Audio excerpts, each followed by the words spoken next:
feeling cold against your skin. Running through the chaos, letting all the sin. Temptation in a bottle, ready for the night. Craving for the thrill, it's time to ignite. Dark desires burning bright, echoes in the dead of night. No retreat, no looking back on this heart attack. Hey, ladies and gentlemen, how are you? I thought I'd jump on a few minutes early and just hang out for a minute while I set up for the live show. Hey, how are you doing out there? Are you having a great Memorial Day long weekend? I'm sorry I wasn't on yesterday. My cats are a little naughty. They're a little naughty. They ripped a cord out of the microphone and it was damaged. It wouldn't go back in the connector thing, and basically I just had to buy a new one. So we had to grab a new one, and hopefully they won't come play in here anymore. So we don't know when it happened. Sometime overnight they got in here and decided that playing through all the cables is a good idea, and woke up to, well, actually I didn't find out until we went to do the show, and then the microphone was not connected, and I was like, what is going on? And then we realized that they broke the microphone. But the actual microphone itself is fine. Thank the Lord.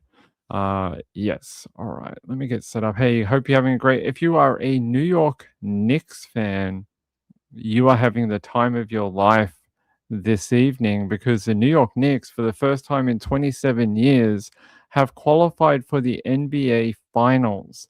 That is amazing. 27 years. There are kids who were born, went to high school, went to college, and now graduated, that have never seen their team, the New York Knicks, make it to an NBA Finals. Isn't that brutal? 27 years. The sort of curse is over. The curse is over if you're a New York Knicks fan. Let me find something for you guys. And I hope you're enjoying the weather out there, except if you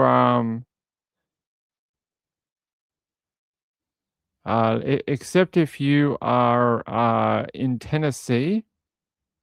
Except if you're in Tennessee, I'm going to show you something which I'm very, very confused about why this would happen. I'm just trying to find the article for it.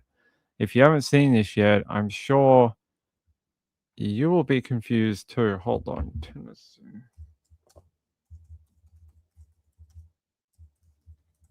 Hold on, guys.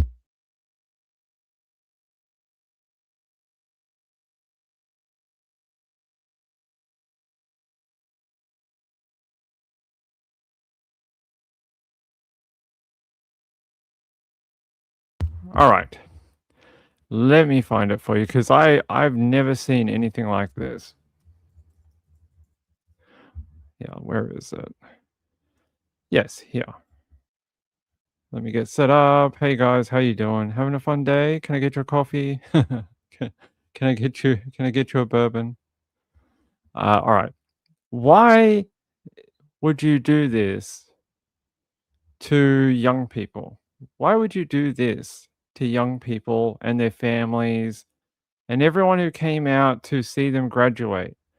Why? Look at the poor kids, man. They're like drenched, like in their graduation gowns, and like, look at this poor girl. She's all like shivering, I'm sure.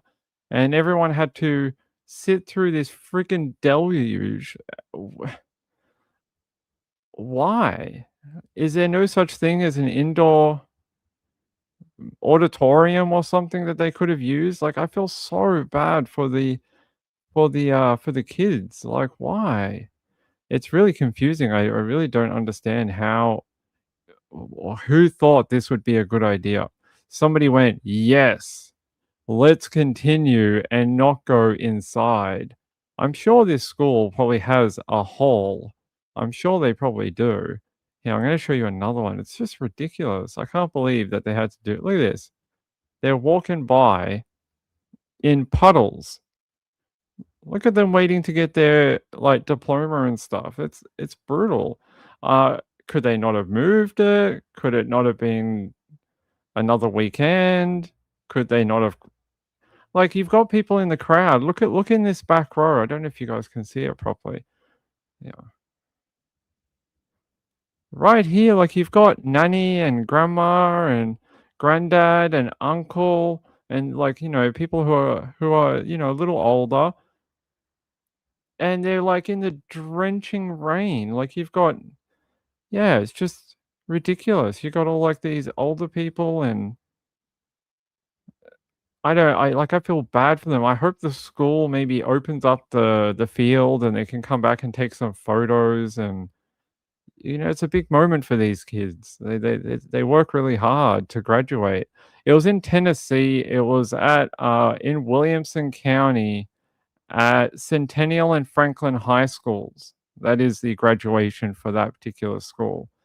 I don't know. I just never heard of such a thing where they're like, "Yes, please come and be in the rain for like 4 hours." What? Look at this. Look at this poor girl getting her diploma. And they're just like, "Yay, thank you for being here while you are drenched." So, like, all the hair and the makeup and the clothes that all the girls have picked out for the graduation just ruined. There's like the photos are gonna just be terrible. So, if you're in Tennessee this weekend, I'm sorry this happened to you. That's I don't know, it's just awful. So, I don't know what they'll do. Hopefully, they're gonna do some sort of makeup event for them because that's terrible. The fact that the school okayed to c to continue this is what makes me mad, and when you look at that photo we just had up, where is it? This one. It looks like they're walking through, like, an inch of water. Look at their feet. The water is pooling where they're standing, like they're standing in a little tiny river. It's, yeah, there needs to be something done here for the poor kids, man. That's awful. That's not a graduation. I'm sure we all remember graduating. Actually, Ping Ping just got a certificate, and then they were like, "That's it. That's all you get." We didn't get anything like this. I yeah. Anyway, I saw that and I was like, "I should show you guys because I I don't get it. I don't get it. Those poor kids, man. It takes a lot. It takes a lot of dedication, and you have to pass your finals, and it should be a better day than that for the kids of Franklin High. So hopefully the school will do something better for them or something. Hopefully. All right. I think we've got enough people here to start. So I have several updates across several countries and several different stories, including this new one for Gus Lamont. Gus Lamont was a 4-year-old little boy who went missing on September 27th last year near Yunta in South Australia, down here in Australia. Now, if you remember, his grandparents own this like giant property at Oak Park, and it is monstrous, like thousands of hectares. It's an old it's like a cattle station, and it's massive. So this little boy, 4 years old, went missing from a property that is not accessible by any other people. It has gates and locks and all sorts of things. It also has like a half an hour driveway that you have to drive down to even reach the property. And it's got several gates that you have to go through to reach the property. But somehow, some way, this little boy, according to the people that were there that night, somehow went missing from that property. Now, the cops came out earlier this year. They did a press conference basically saying that they don't believe that he wandered off. They think they have excluded that possibility as of right now, and that is no longer a line of inquiry that they are focusing on. They are now focusing on potentially a family member being involved. That is what they said at the press conference. They said their new person of interest is a family member who was there that night. I'm not making anything up. That is, for legal reasons. That is exactly what the cops said. And they are back. So they are now back at that property at Oak Station. I think I said Oak Park, but that's a different case. Oak Station, and they are searching it once more. And this is like the seventh time they've been out there, seventh at this property. And I get it; it's so huge. You could spend a lifetime trying to search that property. Um, so they have been out there again trying to find evidence. They're calling it evidence. Is that a body? Is that other items? I'm not sure. But they did tell us that they will bring us a press conference when they have something. So I guess if they find something, they might bring us a new press conference that we can have a look at, and they might tell us what exactly is going on. Possibly. So it's not a very large update, but that is what's going on right now. They are searching that property again, and I will just double check another source. SA Sapol. I'll check out that source. Just checking if they are doing anything else. I don't believe so. I think it's just a search, which I mean they've already been out there several times. Not once, not twice, like 50 times. What are they saying here? That South Australian Police confirmed on Tuesday that officers would be returning to the property one day before the 8-month anniversary of Gus's disappearance. So that is tomorrow. One day before. That's today. Yeah. And they're saying here Task Force Horizon members will be searching numerous locations on the property for evidence in the case over the next 3 days. The searching will be conducted by major crimes detectives and specialist star group officers. The search has resumed to take advantage of opportunities that may have arisen as a result of recent heavy rains on the property. Heavy rains on the property. What exactly do they think happened? What would heavy rain possibly unseal? Like a grave? Somewhere the boy might be? Clothing? Wonder what they mean by things that heavy rain might have brought to the surface. Hmm. It's a Yeah, guys, give me one sec.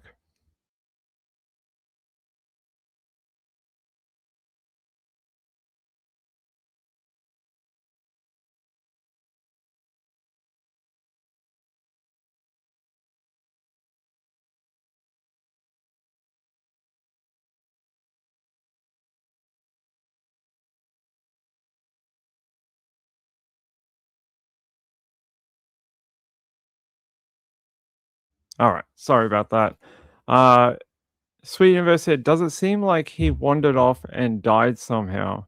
No. So back at the press conference that South Australian Police did earlier this year, they showed us a video of a. They basically put a camera up in the air and like filmed the entire area, looking for any abnormalities or anomalies that they could find, and this software that they used to work through the video, it was like an AI software, and it could pick up, like, it picked up things like animals, even dead animals, and it could tell the difference between a human and animal, alive and dead, machinery, trees, that type of thing. And they said that in their extensive searching, not only via that video, but also on the ground, that there was no sign of Gus Lamont on that property. So, I mean, they basically used a tool that had never been used by the South Australian Police before to try and rule out the whole wandered off and died somehow theory. And look, that's what they showed us earlier this year. They basically, yeah, I'll see if I can find it because AI search video. Let me see if I can find the screenshot from it. It's been a while. Yeah, here. I think I can show you. So this was like the sample that they showed us, right? So they scanned this entire area and they show you they found like how many sheep, how many goats, how many red kangaroos, how many western gray kangaroos, how many wallaroos, how many red kangaroos that are dead, how many sheep that were dead as well, how many wedge-tailed eagles, and then any detections of interest, which they said they didn't find anything related to Gus, and how many goats that have died, 2 goats that died. And then they said they detected 1 human and it wasn't anything related to Gus Lamont.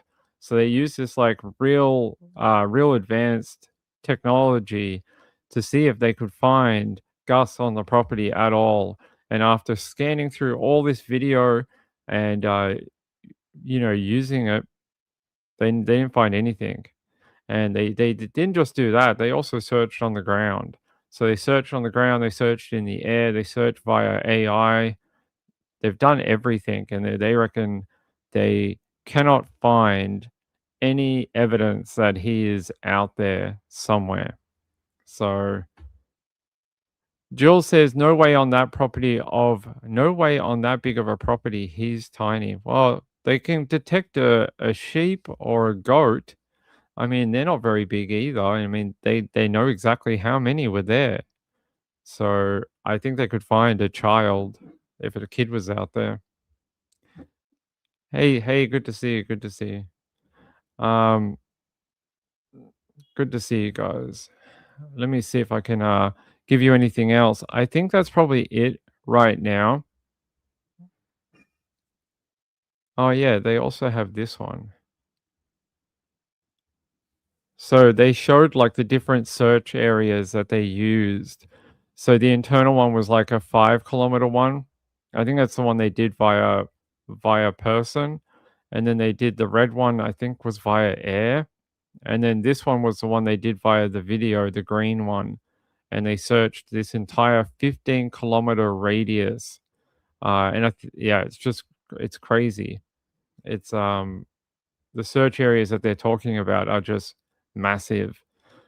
But so far, nothing. So do you guys think that this time finally we're actually going to get anything about Gus? I hope we do. That little boy has to be found, right? That's what I think. I think at a minimum we just got to find him. Bring him back to his parents and go from there. Go from after that. Whatever happens after that, we'll see. But just got to bring the boy home. There's a look at the property. That is just how monstrous and remote it is. And they're saying, like, yeah, there's a long driveway. And when you come in that driveway, you can be seen. It kicks up like this dust that you see over here. So if somebody drove down this driveway, they would be able to spot them. Yeah. Kim said that news conference was amazing. The way they worded it, I think was the biggest thing. The way they basically said that they believe they had ruled out through extraordinary measure any other scenario. They were just trying to say that they had literally done even things that South Australian police had never used before. They went to extraordinary length to try and find Gus and figure out what had happened to him. But when they came back empty handed, they were like, we're going to have to try something else. We're going to have to look at a different solution. And that is sort of what they're doing now, unfortunately. So I don't know. You guys tell me. Do you think this search is going to do you think it's going to bring up anything? I hope so. Let me try and what is that? Give me a second. Huh. Okay, no, we don't need that. Yeah, I can show you the press conference from earlier this year, just a little bit.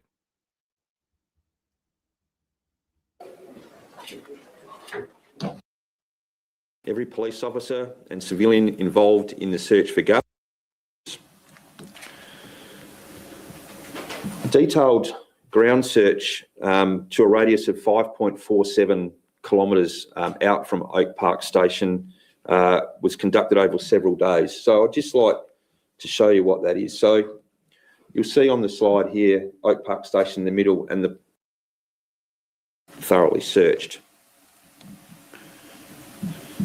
In total, as I said, 8 searches have been conducted at Oak Park Station around the homestead and outbuildings, interior and exterior of all of those buildings. You'll see in the top right is an overhead picture of Oak Park Station homestead and some of those outbuildings. The larger picture is a picture of the shearing shed, and then the bottom right are some other outbuildings attached in terms of searching those outbuildings, which effectively means they've covered a significant amount of ground in Oak Park Station, mustering stock during that time. We've got no information that would suggest that Gus has been located during those searches either. You'll also know that we've searched some mine shafts that are located within 10 kilometres of Oak Park Station. Those 2 photographs there are indicative of what those mine shafts look like. They were. So he basically goes through and details all the different search mechanisms that they have used. And there's that kilometer radius that he was talking about before. And like they've searched mine shafts, they've searched water, they've dug into stuff, they've searched from the air, and they've just so far come up empty-handed. They have not been able to find out what happened to Gus Lamont on that day, 27th of September last year. And we all got to know that a 4-year-old child is not off living, a pack of wolves did not adopt him and he's off living like the Jungle Book in the wilderness of Australia. Like, that's not happening. This is not like some sort of, fairy tale. Jill said, how big? Oh, I can't remember how big their property is. Hold on, it's Oak. How big is Oak Park? I can't remember. It's like many, many hectares. No.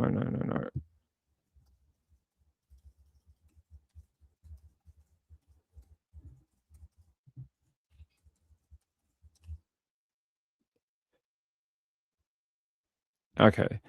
It's approximately 150,000 acres. 150,000 acres, and in kilometers, it is 600 square kilometers. Larger than some like suburbs. Like if you live in a suburb, it's probably larger than your suburb. Like that's the thing. Like it's larger than probably the area that you live in. It's a monumental amount of land. It's hard to describe. They're saying here Oak Park is 300 times larger than the suburban Oak Park in Melbourne. It is even larger than the entire land area of the Adelaide CBD. So that is like the Adelaide City area. It's larger than that. So it's bigger than your local area. It is monstrous how big this thing is. So yeah, they reckon they've searched there a number of times and not been able to find really anything. And they're heading back once more. This has got to be search number 10. I think it's got to be 10 because he said 8 in that press conference. They went back not long ago. That's 9. This has got to be search 10. So 10 different searches of that land, various different means to try and find this young kid, and still nothing. Jackie said the grandmother always seemed kind of strange and suspect, in my opinion. We'll see what happens with that. Gayla said it's giant and goes for miles. Drive from main road to house is 45 minutes. It's bigger than Edinburgh.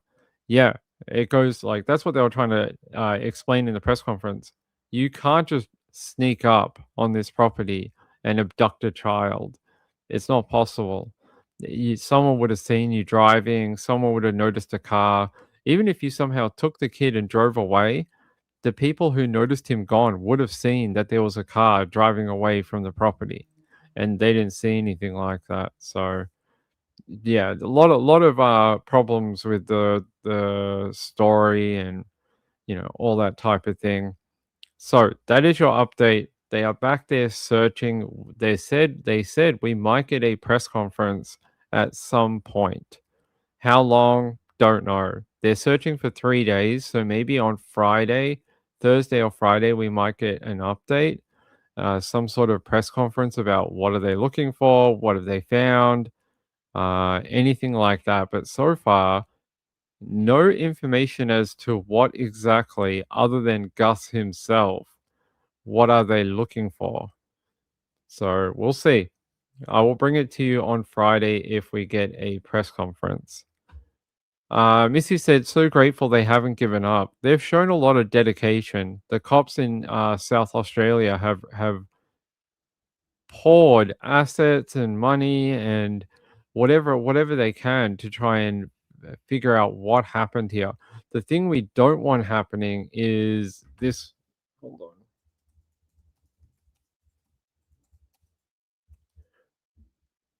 What we don't want happening is for it to turn into William Terrell.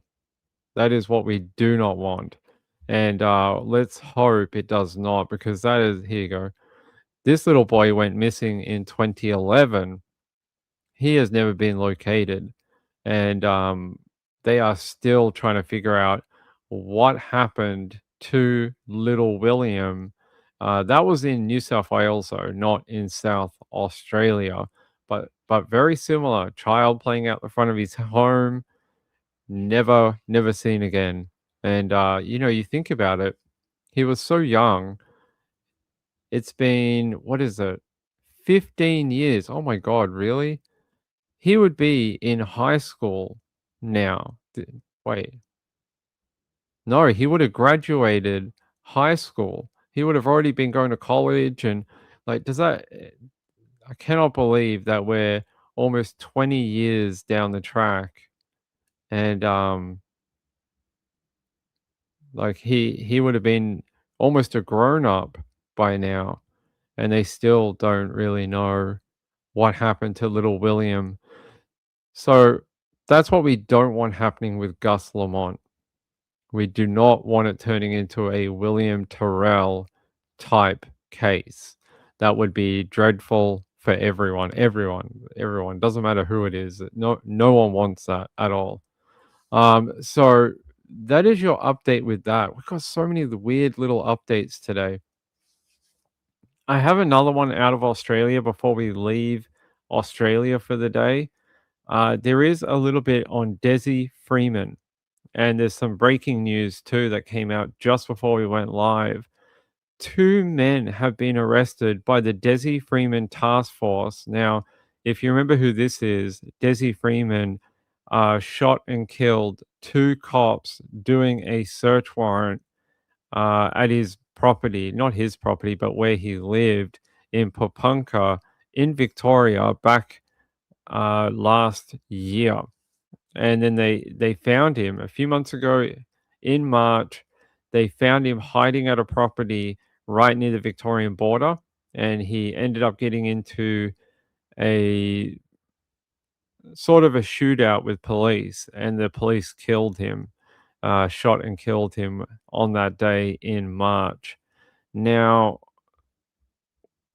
they're saying here, police said they had arrested 2 men, one age 48 and one age 35, at separate locations today.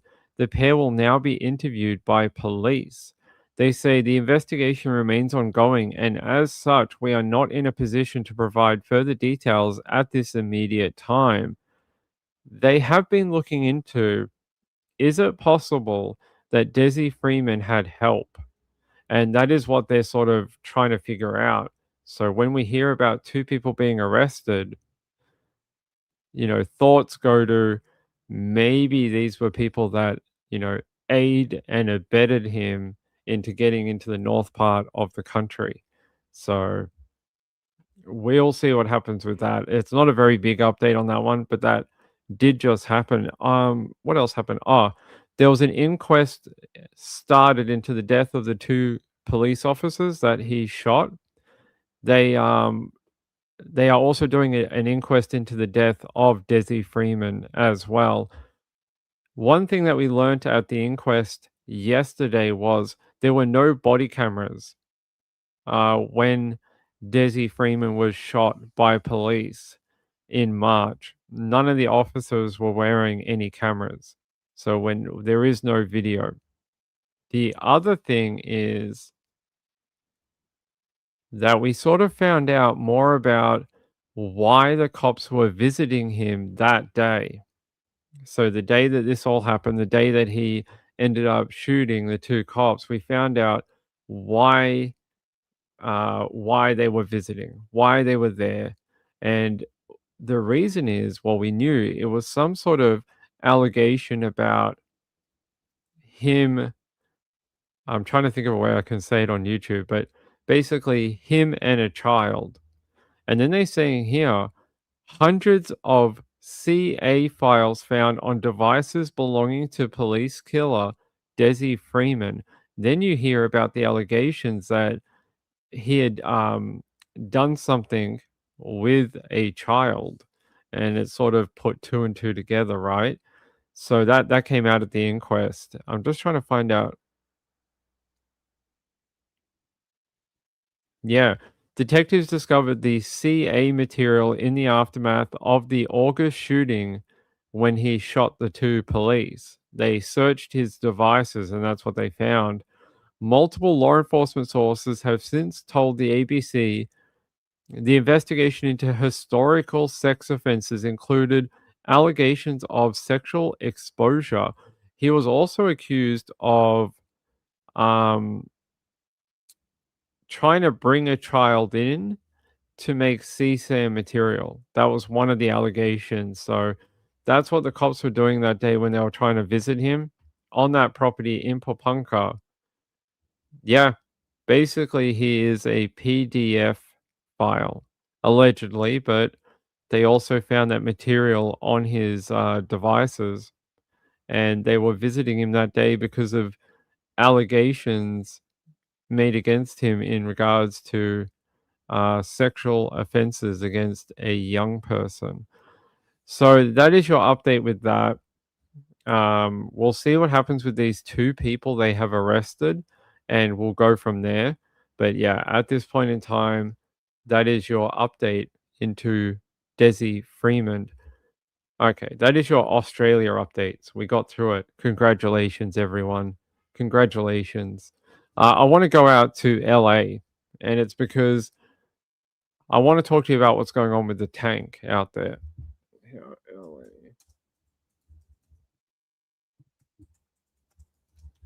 So I know everyone wants to talk about what is going on with the chemical tank in Southern California. And there's been a bunch of like updates recently over the last 12 hours. They did find a crack in it. They now believe the crack has released some of the pressure to it. And I want to take you to the latest little bit of information. It only goes for like a couple of minutes.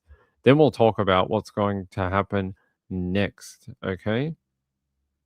You have been listening to an update from Orange County authorities on the crisis playing out in Garden Grove for the last 5 days. The emergency has not ended, but the worst case scenario has now passed. It was days ago we were told this scenario would end in two fashions. Either this tank exploded, sending a toxic plume of gas and smoke across the region, or the tank full of 6,500 gallons of this toxic chemical would leak all over the ground. That has not happened after a crack was discovered last night. Crews have worked throughout the night to remove some of the covering on that tank to get more air and water inside to cool things off. And it appears the crack has relieved the pressure inside. The emergency of that explosion potential is now over, but the risk of a smaller explosion now remains in place. And thankfully, the evacuation zone has now been lessened, as you can see by that map on your screen. That's right. Many people will be able to go home tonight, return to their homes safely, including the headlines tonight. They said no evacuation zone, no contamination, no leaks, no fumes, no injuries to any civilians or firefighters, and that it was safe to return home and that no one needs to wash down their furniture in their yards. There's no concern for that. Also, there are approximately 16,000 people that remain in the smaller evacuation zone. Those people are still being asked to stay at the emergency shelters if they are there. Yeah, not permitted back in. It had been 50,000 people, now down to 16,000 people still unable to go home. This has been since Thursday, so a lot of tension. So we're talking about Tennessee, about how they had a great weekend. I feel bad for these people. You finally get a long weekend. You're like, yes, finally, a long weekend. I get to relax, hang out, take 3 days off. And then some tank nearby at an industrial factory decides to go haywire. And the authorities tell you, along with 50,000 of your friends in the neighborhood, that you have to go. That you have to go sleep in an evacuation center for the entire weekend. I absolutely feel terrible for those people. Like, I get it's for their safety, but that is not on anyone's wish list for their weekend fun.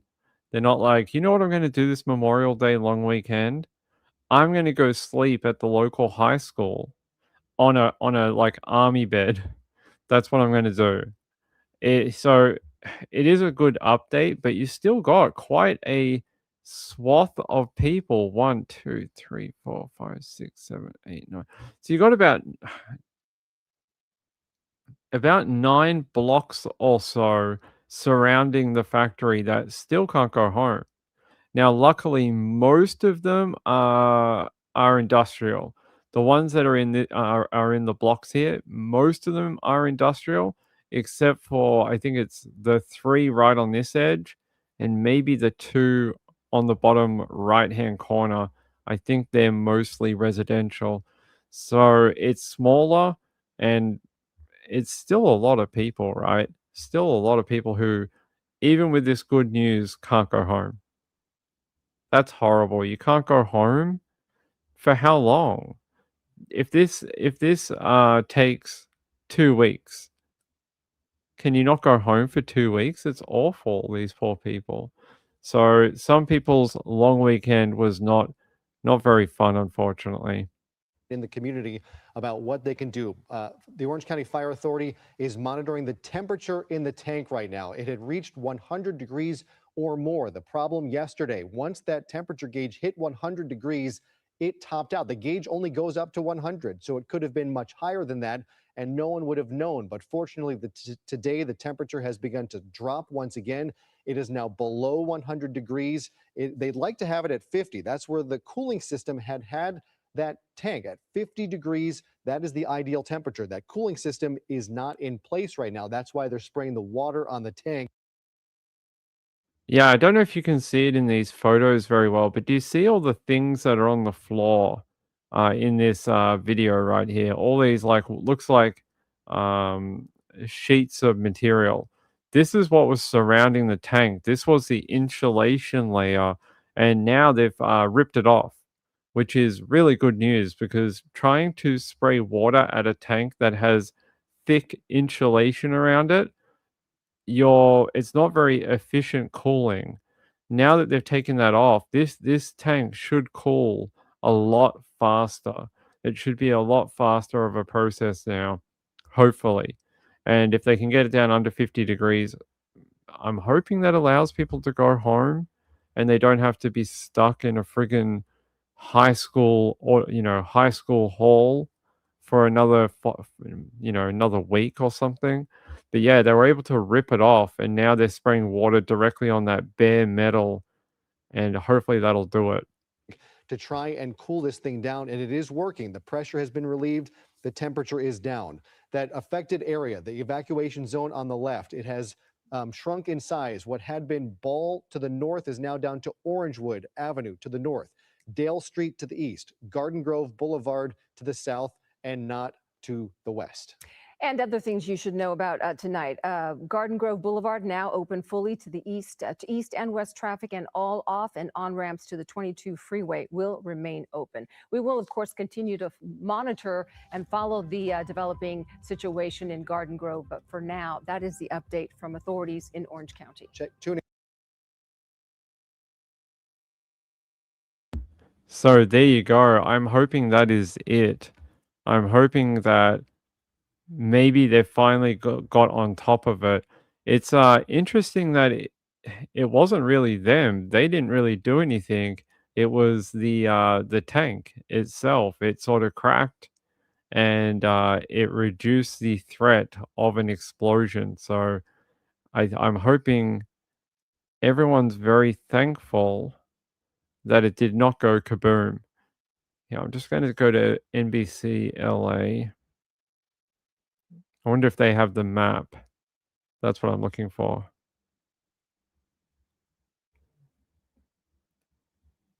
Okay, we do. We do have the map. Okay.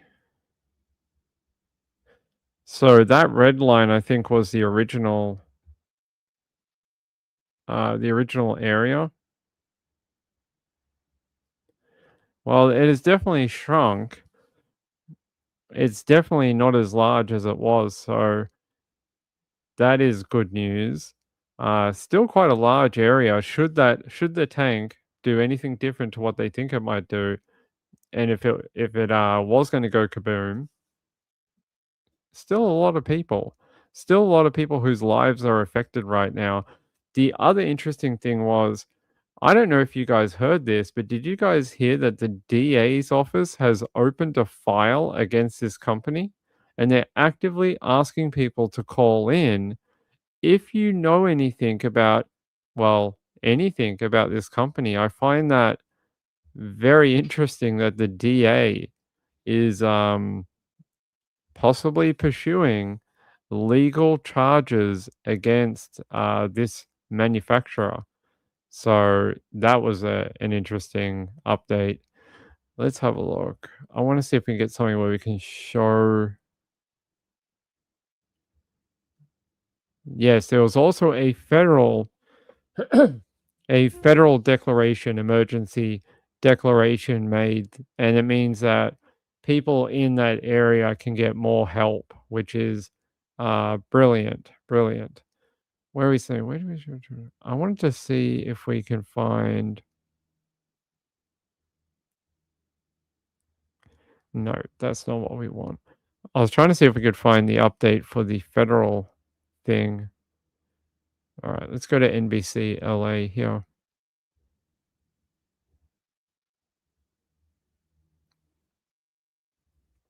An hour ago, we learned 2/3 of those under evacuation orders can now return home. And that leaves just about 16,000 people in neighborhoods closest to those tanks who are not going home tonight. We're hearing from those who just received the good news, as well as those who must wait. We won't have team coverage for you, but we begin with NBC4's Hetty Chang, who was on scene for that news conference. Hetty. Yeah, Carolyn, I got to tell you, there was a great moment about 20 minutes ago when we all got that alert, that emergency alert on our cell phones showing that the evacuation zone had reduced. And I heard people cheering, and that's sort of the difference, right? The last time we were here on Friday was when we learned the seriousness of this emergency hazmat situation. We heard the concern, the sense of urgency with all of these top fire officials, and it was very concerning. They were telling people, get out. They were saying they don't have a lot of good options. The two two options on the table: let this thing blow up or let it crack and leak, right? So I would say that this was a little bit celebratory. This was kind of like a victory lap, even though we know that the threat is not fully over. They know that that worst case scenario that they were so hoping would not be the case. They were able to confirm that that crack in that compromised tank did work. It was doing what it was supposed to do in relieving that pressure in that compromised tank. I want to bring in now Incident Commander Division Chief Craig Covey. Chief, you got on that podium and you said, "We did it." It's a good day. We You couldn't be more excited. Yeah, you got a little emotional too. I want to talk to you about that. This is really one of the more challenging incidents I've ever ran, and 50,000 people in my community right here. I want them home, and I don't want to destroy their homes. I don't want to pollute the environment. I haven't been sleeping in 5 days, so yes, it's been a moment. I was given an incident that had no positive outcome. They were telling me, the pros are telling me, there's nothing we can do. For our members to go solve this, remember when I said earlier about I need one of these brilliant guys behind me to find a solution? Man, they did it. And I couldn't be more proud of them. I couldn't be more happy for the residents. Tell me about that moment. So last night we spoke with Chief McGovern. He was like, look, there's an all-out operation happening right now. We hope to be able to report in the morning that, yes, in fact, there is a confirmed crack, that, yes, in fact, that crack is doing what we intended to do. Tell me about the moment you heard back from that specialized hazmat team, and they told you it's working.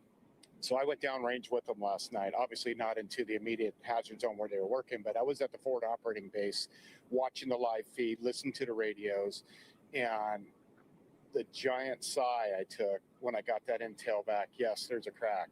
Yes, the temperature's 93, down from 100. You have no idea how much of a relief that was. That was such a victory. That was what we've been looking for this entire time. They say that's what we had been looking for the entire time. But I wonder something. Other than the water, if the tank did not crack, what would they have done? Because up until that point when they found the crack in the tank, they didn't really have a plan B. The plan they had was basically, we'll see what happens, and if it goes kaboom, then it goes kaboom. If it leaks or something, then it leaks. Like, they really didn't seem to have too much of a and they're like, we did it. We solved the tank problem. But they didn't really do anything. They just let the tank heat up and then crack, probably due to deformation when the tank was bulging due to the pressure and the heat. So yeah, it's just funny. I saw that when he was saying, he's like, yes, yes, my men, they all did it. And it's like, yeah, yeah. And they are brave. The guys who went in there are pretty brave. You imagine that there's a tank, it is pressurized, and you don't know that there's a crack that might be leaking some of that pressure. That's a hell of a thing to ask an officer to go and do. That's very brave, because they might get in there, and as soon as they sort of touch it or something, it just goes kaboom, and it takes out a half a block. So those men, very, very brave. Just what he was saying, just a bit funny. Kelly said they were very brave. You notice he was sitting far away watching while his men were there. Yeah, that is interesting, but perks of the job, maybe perks being the captain. But yeah, he did send his men in there. But well done to the guys who actually went down there and got near the tank and had to, they were right up against it and they're tearing bits of the layers off. I saw video of it last night and they're just ripping things off. It's very, those guys, their heart must have been pumping at the time. So that is good news. Hopefully, that means that people can go home soon. That's what I would like to see. I feel so bad. We get so few public holidays every year that we get to enjoy a long weekend. And I'm so sad that these people have had the worst long weekend ever. They probably had plans. Maybe they were going to go to the strawberry festival. Who knows? But, instead they have to take all their pets and animals and children and go to a hall and sleep in it. All right, what does it say here? OCFA has a stern warning for private drone users who compromise Garden Grove response. Okay. They're saying the FAA will push to prosecute anyone flying a private drone over the Garden Grove chemical incident as emergency crews continue to tend to the crisis. Well, I heard last night that the OCFA actually were flying their own drones every 30 minutes. They had a drone up every 30 minutes with a FLIR camera, and they were taking temperature readings, external ones, but they were flying their own drones. Maybe that is why they are annoyed at people trying to use private drones.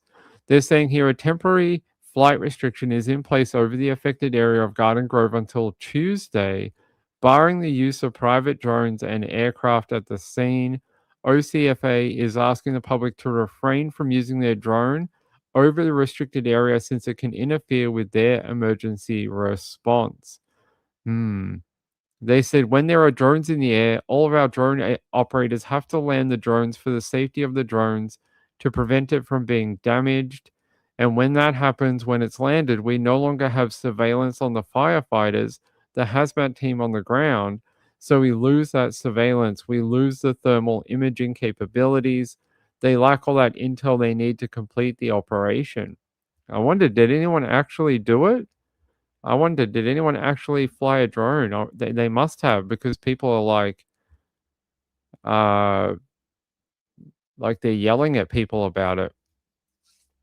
What I find interesting though, they seem to say anyone flying a private drone.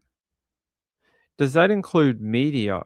Because I know there was a bunch of media guys that were down there, like what you guys might call stringers, the stringer guys. They were all down there and they were flying their drones. I wonder if that counts or not. That's what I would like to know. Let's see. Okay.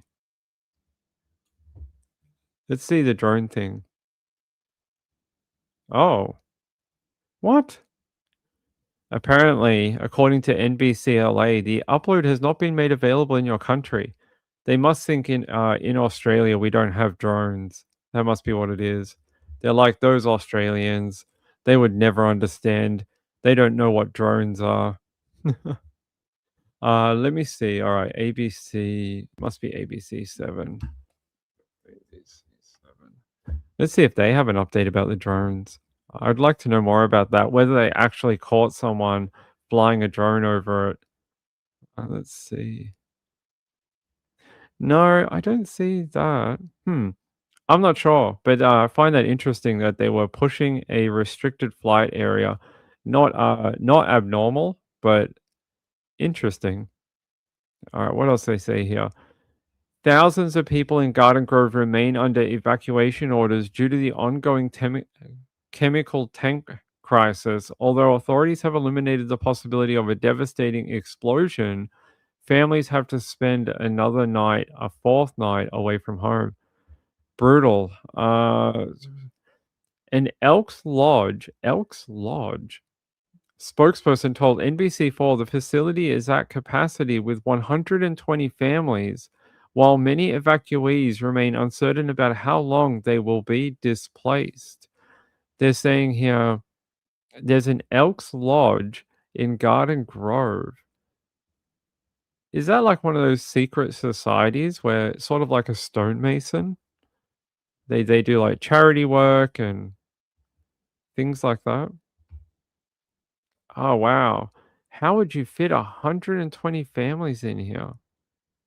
I'm trying to find you a photo. Do they have rooms here? Or are they just putting them in the hall? So apparently they got like a giant hall. Like this is their sort of entertaining area. Have they just set up little beds here and they're just hosting people in their hall room? Wow, 120 people in here? I mean, I guess you could get 100 and wow. Very kind of them. Very kind of them. I'm sure they're doing it out of the goodness of their hearts. Then they seem like a good, you know, association. Kelly said Elks Lodge, isn't that just a VFW hall type place? That's what I thought.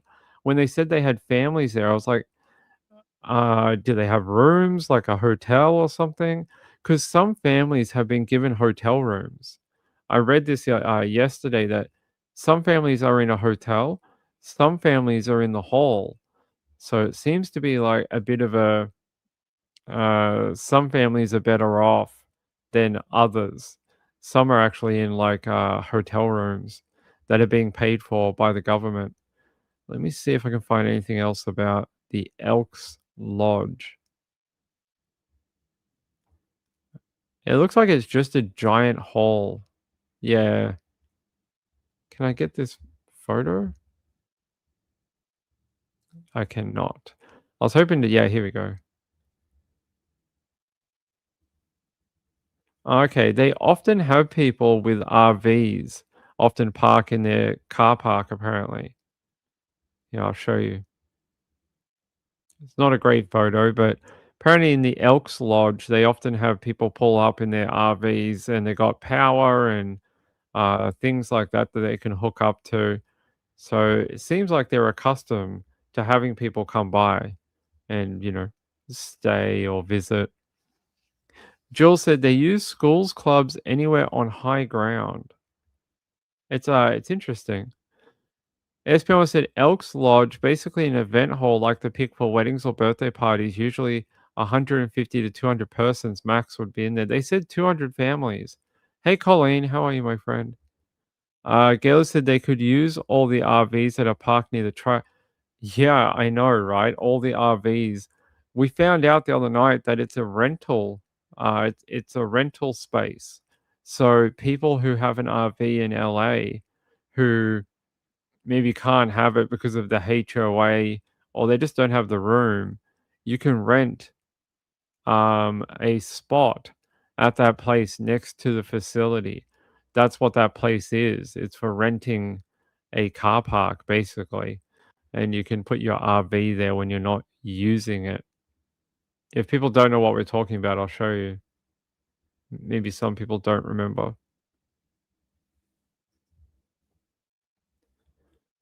See all the RVs that are next to it.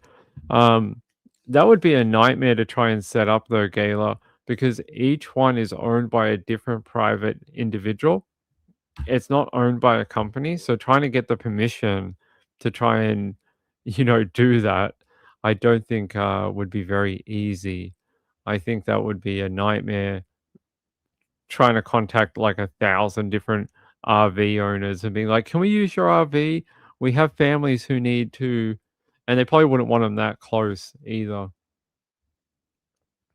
Kelly said, "We rented an RV for 10 days. It was so fun. I hope it was. I've never been in an RV. Ping has never ever been in an RV before, in a RV. Never." Gail said it would get them away from safety from the tank. It probably would. It's an interesting idea. It said for rental. I think they mean the storage is for rental. Like you can rent a storage spot, not that you can rent the RV. I think that's what they mean anyway. So yeah, there we go. Families still out and about. Terrible. Yeah, Garden Grove. Apparently, Airbnb has also offered, I think it's 200 rooms or places for people. 200 families can get help through Airbnb, which that's a nice offer. Yeah, I'll try find the Airbnb offer for you. Where is it?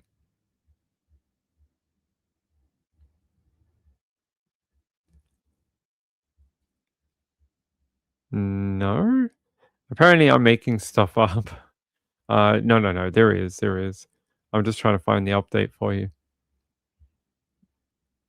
Yeah, apparently, I mean, it's not abnormal. Airbnb often, open up capacity in this type of thing. Uh,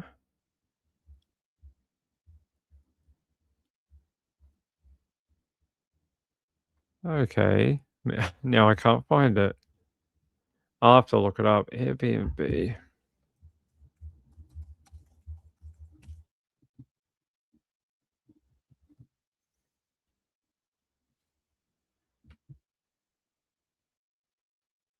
Oh yeah.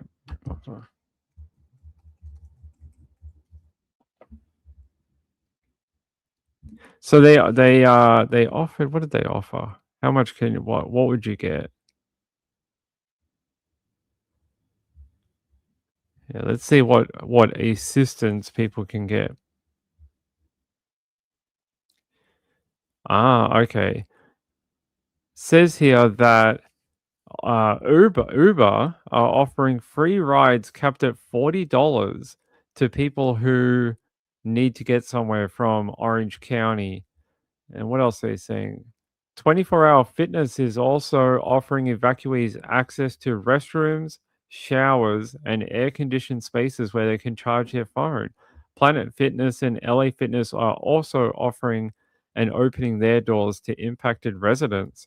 U-Haul is offering 30 days of free storage, and the Elks Lodge, who we just talked about, opened its doors to evacuees and their pets. Oh, well done, Elks Lodge, for opening up to people with pets. That was a difficult one. A lot of them were not accepting pets at all. They're saying here 211 Orange County has partnered with Airbnb.org to help connect displaced residents to free temporary housing following the Garden Grove chemical incident. Eligible residents referred through 211 OC will receive credits to book temporary stays on Airbnb. There you go. That's pretty good. I'm not sure who 211 OC are. What do they do? Oh, they just help people? What do they do? Um, about 211 Orange County, a key service of Orange County United Way. Ah, United Way, it's a church. Offers a comprehensive information and referral system linking Orange County residents to community health and human services and support. Callers seeking assistance can dial 211 or 888-600-4357 toll free 24 hours a day and be connected to a trained information and referral specialist. There you go. And they're saying they can help with food, shelter, prenatal care, drug and alcohol problems, government assistance programs, workforce deployment, and health insurance access programs and prevention and safety services. Cool. That's awesome. I did not know about this company, this charity called 211 OC. Seems like it's a United Way driven project. So there you go. They got their Garden Grove hazmat incident.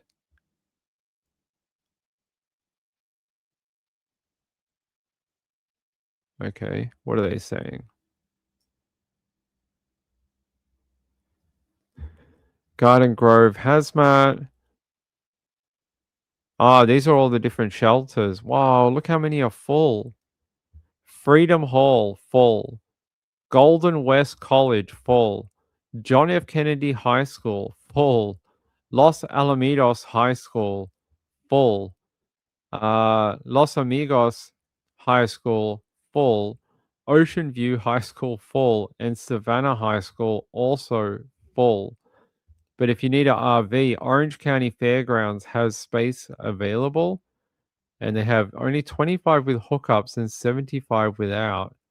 And then they're saying here that there's other reception centers where you can go, like Garden Grove Sports and Rec, and then Cypress Community Center, Buena Park Ellis Center, and then Westminster Senior Center as well. Wow, most of them are basically full. Ah, Golden West College now has expanded capacity. There you go. Expanded capacity. And these schools will be closed. All of these schools. Wow. I can't believe. Have you ever seen so many evacuation centers that are full? I mean, I don't think I've ever seen it that bad. Maybe during the LA fires, maybe they were full like that. But that is crazy for such a sort of small area that they would fill up this many different locations already. Wow, poor people. Oh, you guys can't see it. What the hell? It didn't take you with me. There you go. There you go. Mass care shelters all full. There's like no room at most of them. That's brutal. Schools out already are out already. Are they? Not for summer break, right? Not yet. Wait, really? Hold on.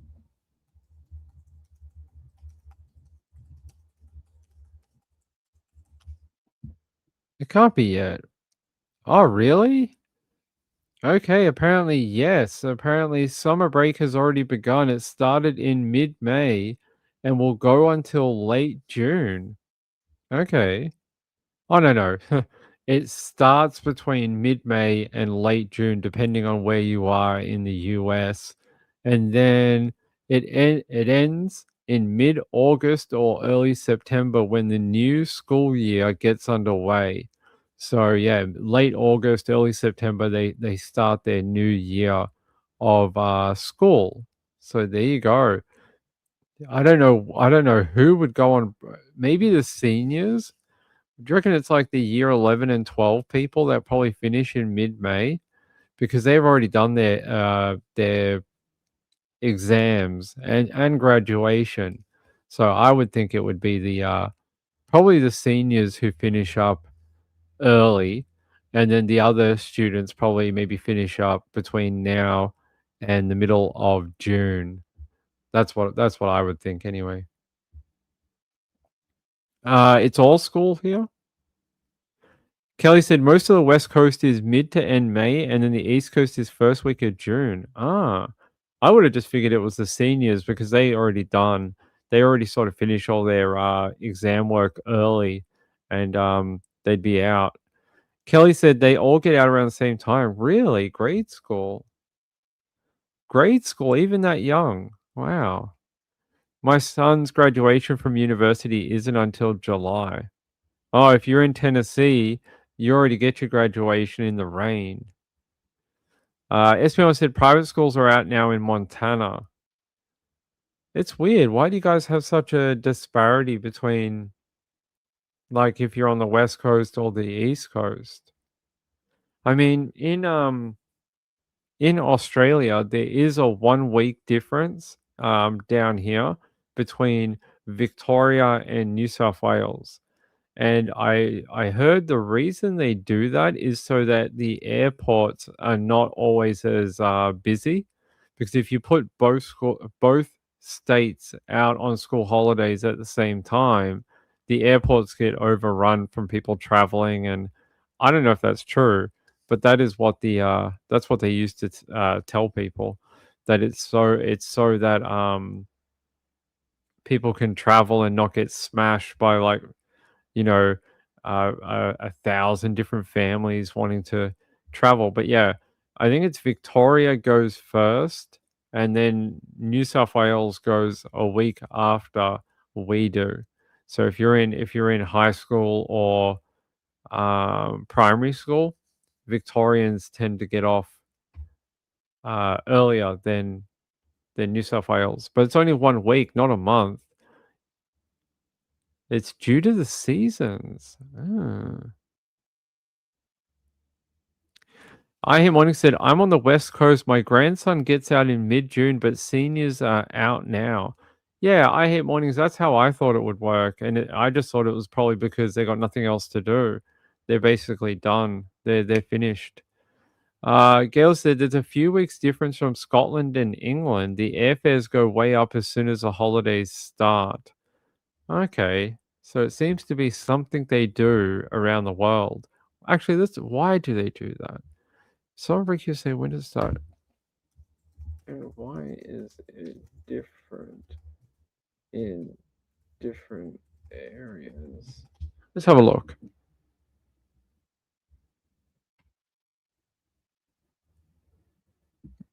That's not a good explanation. It's telling me that the reason they do it in the US is because the USA does not have a national curriculum or centralized education system. Well, but Australia does, and they have a split holiday as well. Huh. Yeah, why New South Wales and Victoria school holidays different weeks? Okay. Apparently, it's the same explanation for Australia.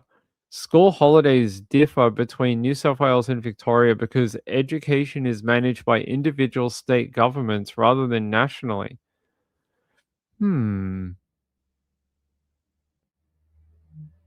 Weird. I guess. They're saying here how Easter falls is a major factor. Victoria generally anchors its term one holidays around the Easter long weekend. New South Wales has a more fixed 10-week term structure, meaning their breaks are scheduled based on weeks rather than always including Easter. I can tell you, growing up in New South Wales, that is true. Most of the time during Easter, we did not have any holidays. Most of the time, we'd already had our 2-week break. And that happened all the time when I was growing up. Most of the time, Easter, we had no public holiday, no school holidays. So, okay, that's your reason, apparently, because most areas are managed individually. Amy said the schools here in Houston mostly let out before Memorial Day. My nephew lives in Virginia and he graduates high school in mid-June. Interesting. I hate morning said it's because kids had to help their parents with the crops. I don't think maybe back in like 50, 80 years ago. Nowadays, I don't think they're doing that. SP1 said Montana never has snow days. It used to be 9 months of winter. Doors have to be iced shut. Okay.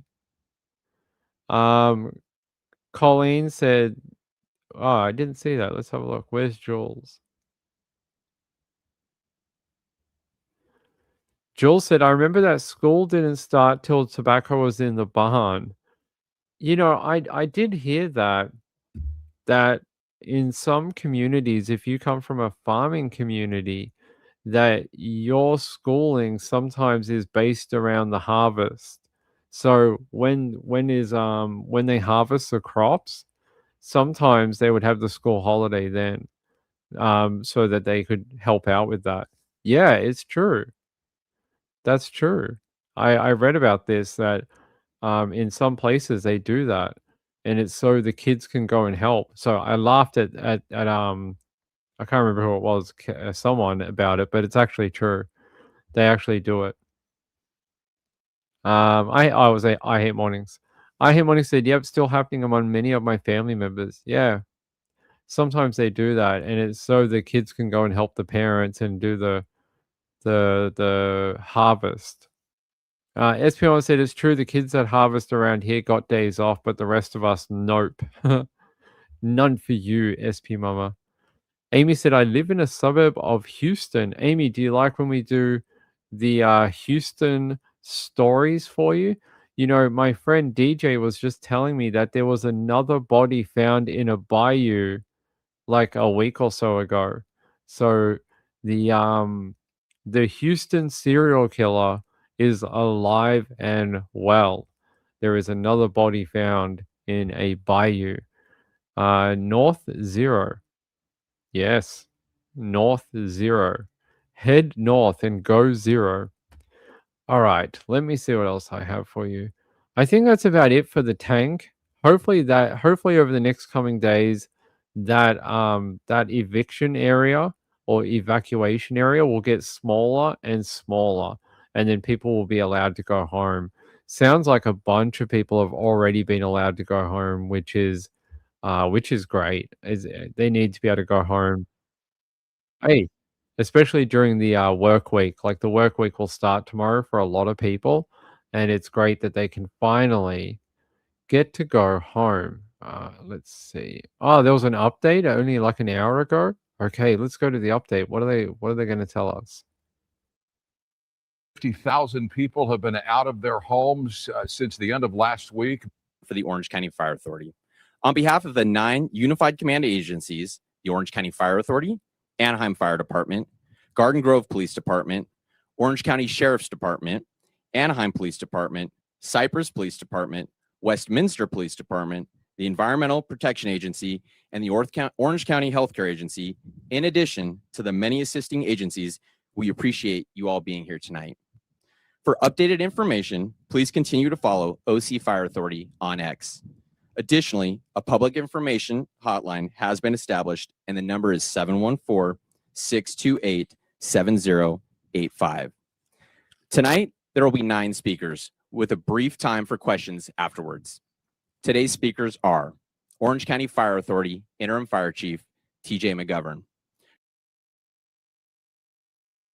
I feel like we're at like at a lecture at college or a TED talk. They're like, tonight at this TED talk we have 9 speakers who are going to bring you the latest in innovation and technology. That's 9 speakers for a press conference? Wow. All right, here we go.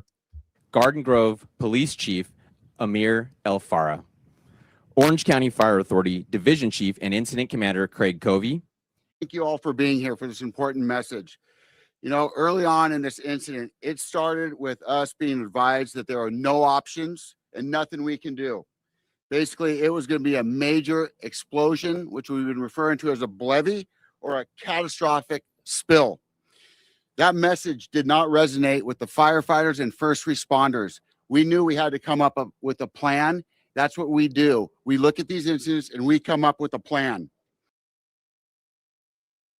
I'm sorry, but what exact plan did you come up with? We're going to shoot water at it and we're going to wait for it to crack. And yeah, I'm interested in hearing about his plan that they didn't do. Hold on. Throughout the day today, I've been happy to report that the most catastrophic and worst case scenario was mitigated and resolved. That was the case of a potential BLEVE. It's not over yet, and I want to reemphasize that. It's not over yet. We still have work to do. There's 2 things that we're going to be still doing an operation on. Number 1, we still have to mitigate a fire and very small explosion concern, and also a spill potential. You know, I've worked in this city for 25 years prior to joining OCFA, so this incident is very close to me. I want to thank all the citizens who were displaced and their patience in support for us as we're trying to mitigate this situation. Next, I would like to bring up the Garden Grove Police Department Police Chief Amir El Farah. Wait, what happened to the plan? He's like, we had a plan. When someone told us that we had no options, we came up with a plan. And then he just was like, I'm going to pass you off to this other guy or this other person over here, and I'm not going to tell you about our secret plan that no one knows about. Could have at least told us apparently what you did outside of watching it. All right, hold on. I mean, I'm not saying they didn't do a good job. I'm just saying that they keep talking about this plan that they came up with, and I'm wondering what the plan actually was, because they didn't crack the tank. The tank cracked itself. Now, the water spraying and the drones and all that, yeah, that's a plan. But what exactly is this? Like, they said they had no options and that they weren't going to settle for that. Well, what did you do to provide for that solution here? I'd love to know. Like, that's that's what the viewers want, buddy. Good evening. I am Police Chief Amir Alfaro with the Garden Grove Police Department. I first want to start off by thanking all of our citizens. I know this has been a challenging and difficult, critical incident. I want to thank you for your patience, your understanding, and your resolve. As you heard, there was new data that was received and high-level discussions were had with subject matter experts. And I can now tell you that we can reduce our evacuation zone area. The new borders will consist of Orangewood Avenue to the north, Dale Street to the east, Knott Street to the west, and Garden Grove Boulevard to the south. Garden Grove Boulevard will restore flows of traffic in both the east and westbound directions. All off and on ramps of the 22 freeway will now remain open. For those of you who will be returning home this evening, please remember to adhere to traffic laws, drive safely, be mindful of pedestrians and your neighbors. We will be maintaining a high visibility and uniform presence in your neighborhoods for your safety. You ever heard that saying where it's like, they say things like, this could have been an email. This press conference so far could have been an email. They could have just emailed it out because so far they haven't told us anything except for people can go home and to obey the rules of the road. All right, I don't want to listen to him anymore. He's just going to tell us that they'll arrest people if they don't do the right thing. All right, let's go to the CFA, or not CFA, OCFA. All right, let's see what they have to say. That had two options, a spill or an explosion. That, as the chief said, it was unacceptable. We put all of our people together, we found a plan, and we instigated it, okay? That took time. That tank was ready to blow up. I want to talk about what's gone on in the last 24 hours that has gotten us to this position so that all your residents understand it's safe to go back. No, tell us about the plan. They keep mentioning this plan and they're like, but you're going to have to wait till later in the episode. We'll tell you near the end of the show about the plan. They keep mentioning it, but they don't keep telling us what they actually did. We just want to know. Remember, I promised you at the beginning of this incident, that was the number one priority, is to get everybody home. But we could only do it if it is absolutely safe. I appreciate the patience. I know it's been challenging and frustrating. So let me explain how we got to where we are in the process of repopulation. 24 hours ago, we started seeing the trends of the tank, okay? A lot of people were asking us, why aren't we getting the tank numbers more often? We were not putting firefighters downrange into the area during the daylight when the tank is at its most vulnerability. So we were doing at night operations, and we're doing it once or twice a night at the most to get in there and get a trend, get in, get out, okay? We were tracking those trends. We had to understand the stability of the tank. What we essentially were shooting for in layman's terms is to boil an egg, okay? That's what we wanted. You know, you have to control that temperature to get that egg done right and not crack the shell, okay? The shell did crack, but just enough to release that pressure without causing a leak or an explosion. That was our huge moment in this incident that we were able to capitalize on and take control of it and start mitigating it and go what we would call offensive, go downrange. Was this guy, did he ever teach football?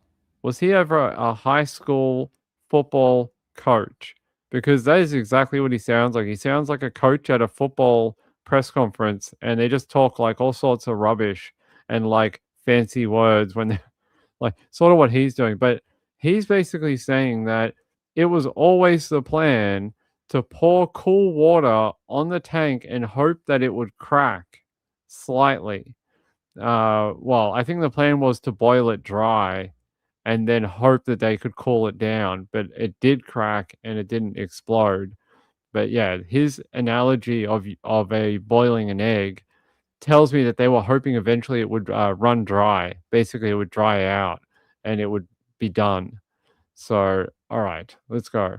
And start taking active actions to assess the tank And everything you saw on TV last night, that's because of the trending that we saw. You remember we talked about 77 degrees and then 90 degrees and then 100 degrees, and then it flattened. And then we went back in and it was 93 degrees. It not only flattened, but it retracted. There we go. That's what we were looking for. That was that moment where we knew we were starting to get a hold of this thing. The tank was stabilizing. Then it's down to 92 degrees. Here we go.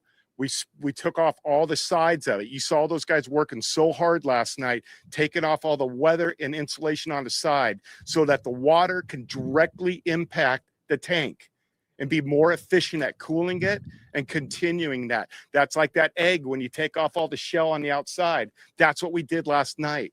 So we could get the cooler water on it and be more efficient at cooling this thing down and managing that time temperature curve. I think we need to do a I think we need to donate to the OCFA some food. I think he's very hungry and for some reason has eggs on the mind and may need to go have his dinner. I think he's been dreaming of eggs out in the field all day. He's like, when I get home, I'm gonna have me boiled egg sandwich. When I can't wait. It's gonna be the best sandwich ever. And then he asked to do a press conference, and he's like, now they're talking about boiled eggs. All right. Today, with all that information and the fact that we are confident that that tank released its pressure, we have absolutely ruled out the ability for this tank to levy and have that catastrophic exposure. With that intel, working with our partners, the experts from the EPA, the Orange County Healthcare Hazmat Division, our hazmat team, and the technical hazmat team that we brought in last night that led that charge in there, pulling off all that stuff. We were backing them up with all those experts. We have reduced the footprint to what we are repopulating today. Roughly 65% of the incident is going home. That's a huge win. The number two, back up. The number one win of this whole thing is we've had no injuries to civilians and we've had no injuries to firefighters. It doesn't get any better for that as an incident commander. Super, super successful day. What took so long today? The process is this. After all that data we're gathering last night and the last 24 hours, previous to that, this morning we have a repopulation meeting at 0900. We get all the decision makers in a room. We discuss the whole thing. We present the modeling. We modeled the incident to the current potential. Mind you, there was 6,500 gallons in this tank, but we feel that a lot of that is cured already. We don't think there's that much liquid potential left in it. We don't know exactly how much, but based on all this technology and this indication with the experts, we know some of that is gelled up or hardened like it's supposed to do. So the modeling we did is for 5 days out, looking at the worst possible conditions that are currently forecasted. We built our evacuation footprint on a 360-degree assessment of that, so that if we have a wind change that we are unexpected, we have that covered as well. So that modeling, both plume and potential fire, is covered in this evacuation zone. That's why we still have a zone, because we still have hazards in this incident that we're trying to trend and fix and return the final group, that final 35%. So once that group make that decision, then we have to build that hardened interior corridor to protect all the residents that are still going to remain in evacuation. We prepare this whole statement to get everybody so that once they're done with that takes time to go build that whole new perimeter.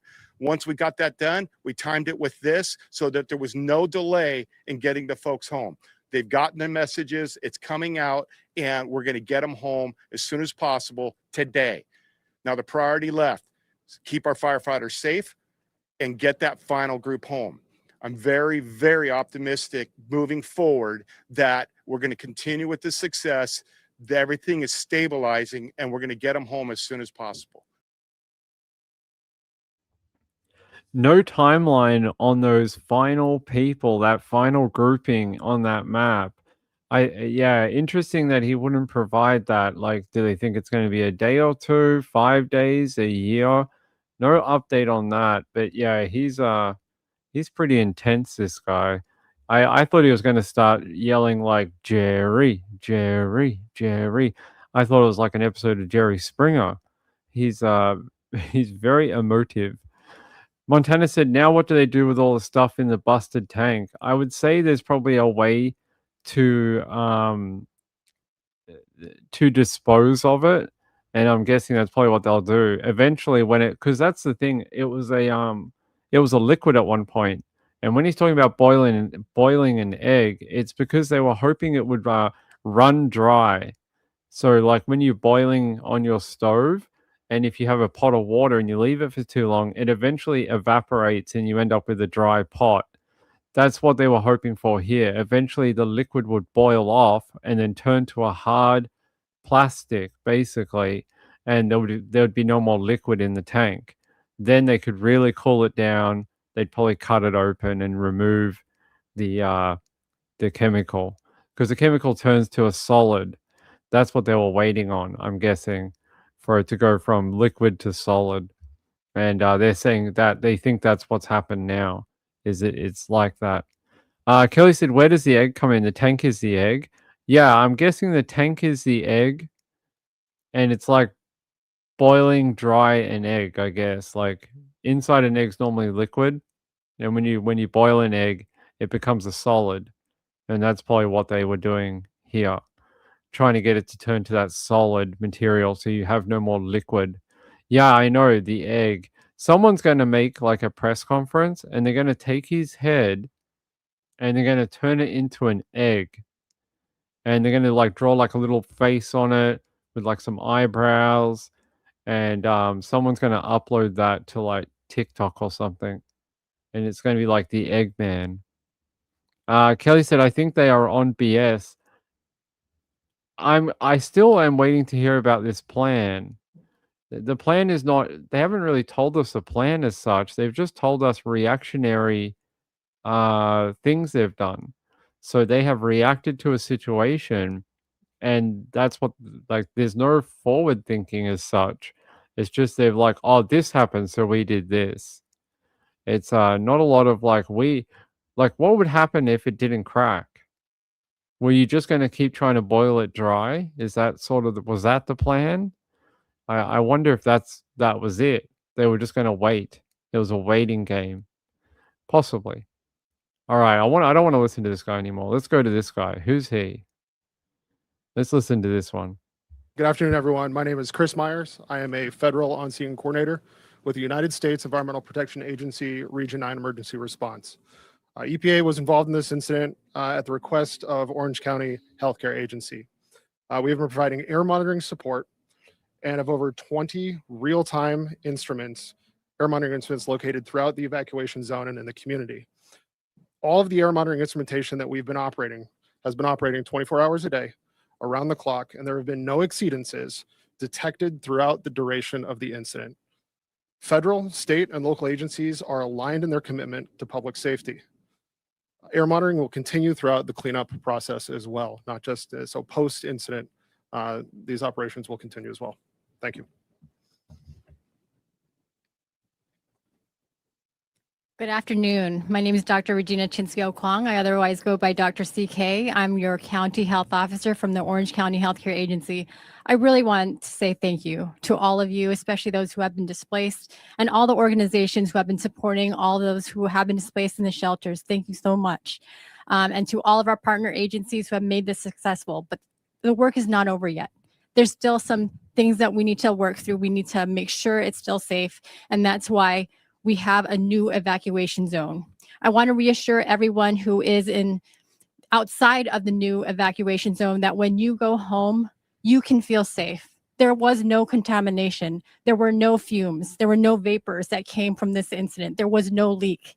So you should feel comfortable going home, even if you're across the street from that new zone line. For those of you who are still in now in the new evacuation zone, please stay out of that zone. We're trying to protect you because we're trying to make sure that no one is in the zone where there's still potential for risk. Again, I want to thank all of you. And again, I hope you feel reassured with all the information that we have gathered. We had a lot of in the team who were working behind the scenes, tracking all the numbers, a lot of data and scientists, a lot of people monitoring the air. So again, I want to thank all of you.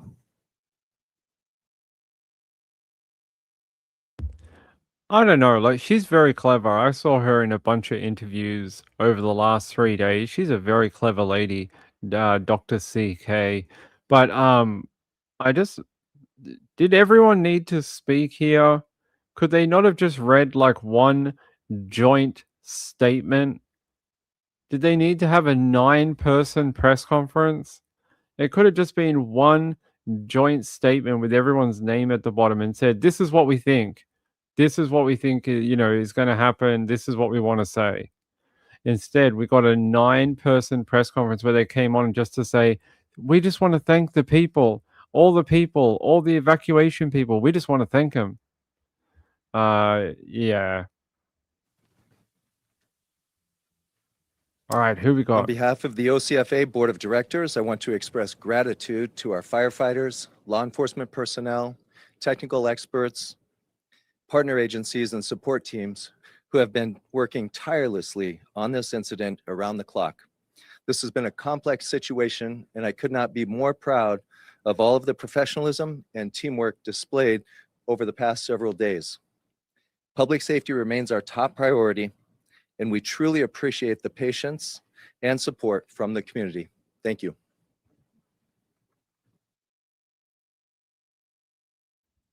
See what I mean? Did that guy really need to be at the press conference and to say that 2 sentences?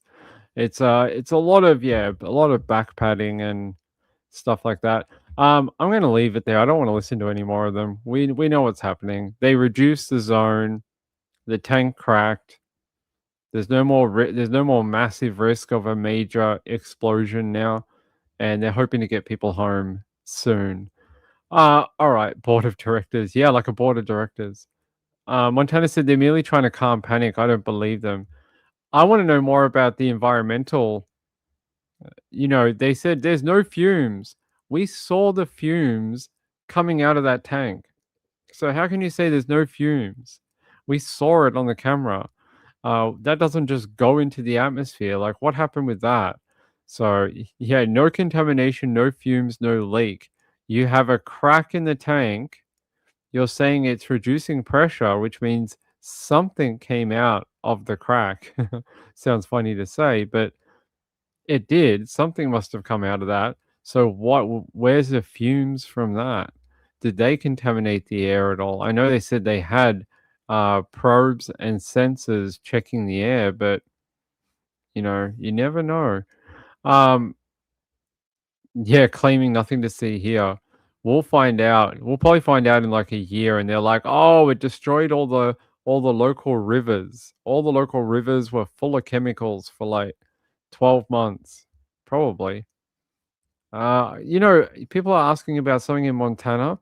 I didn't see anything in Montana, but did you guys hear about a potential serial killer in Mexico? There is a potential serial killer going on.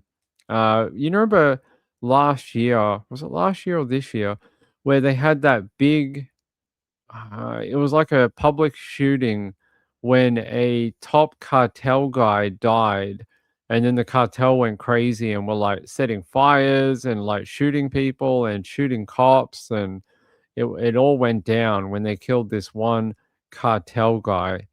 Well, that same, and probably going to pronounce the place wrong, but it's Port Port Velada. I'm probably pronouncing it wrong, but that's the same place that happened the few months ago when the cartel guy died.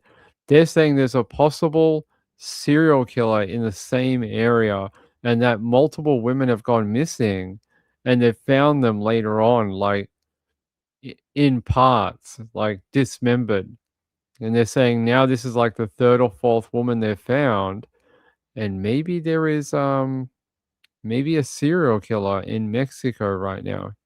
I don't know. Have you guys heard about this? I was reading about it earlier today. Let me try and find it. There was a story that came out.